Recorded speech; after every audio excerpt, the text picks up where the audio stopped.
ఇప్పుడు ఏందయ్యా అనంటే మన ముచ్చట్లల్లా కరాటేలు కుంఫూలు బాక్సింగులు ఇవన్నీ ఒకటేసారి చూయిస్తా అన్నట్టు ఈ నడుమ జనాలకు ఉత్తపచ్చగానే బీపీలు బాగలేస్తున్నాయి కాదల్లా గట్ల బీపీ లేచినప్పుడు ఏం చేయాలి ముత్తని మంచినీళ్ళు తాగాలి చెయ్యిని గోడకేసి కొట్టుకోవాలి అవతల పడాలి గంతేగాని ముంగటున్నోళ్ళ మీద ప్రతాపం చూయిస్తే ఎట్లనోళ్ళ హగో గసాంటి ఫైటింగ్ సీన్లే చూడుండ్రి ఇప్పుడు మీరు చూడురి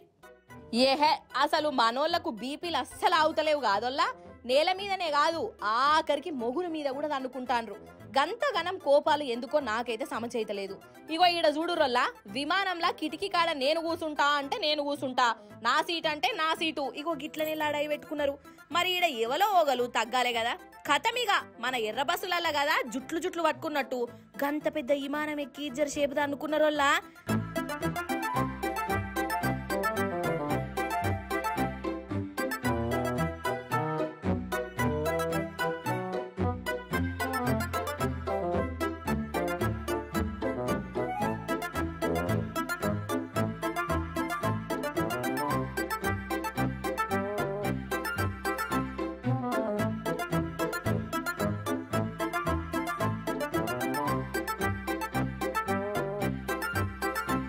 సరే మొగుల మీద గట్లలొల్లయిందా ఇక నేల మీద చూడుర్రి ఈడనైతే ఇంకా ఊరమాసు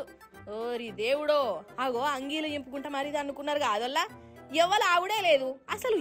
ఎవరిని దంతాన్రో ఎందుకు దంతాన్రో మరిచిపోయి మరిది అనుకున్నారటనోళ్ళ నడి బజాట్లా అసలు పంచాది ఏల శాల అయిందయ్యా అనంటే వీళ్ళు ఉత్తరప్రదేశ్ రాష్ట్రం లక్నోలా బట్టల షాపు నడుపుకుంటాన్రల్లా అయితే షాపు ముంగట ఏవో సామాన్లు ఉన్నాయట ఇక ఆ సామాన్లు తీసే కాడ ఓ చిన్న పంచాది శాలయింది ఇక చూడుర్రి బట్టలు చింపుకునేదాకా అనుకున్నారో ఈ బట్టల దుకాణ పోళ్ళు ఎంత బట్టల దుకాణం ఉంటే మాత్రము గిట్లా అనుకోవచ్చునా ఏందో ఏమో పటమ్మ ఆ మందిని కూడా చూడు సినిమా చూసినట్టే చూడబడుతుర్రు ఒక్కలన్నా ఆపుతుండ్రా అసలు ఆపరు వాళ్ళకి ఇసొంటి చూస్తేనే మంచిగా టైం పాస్ అవుతుందాయే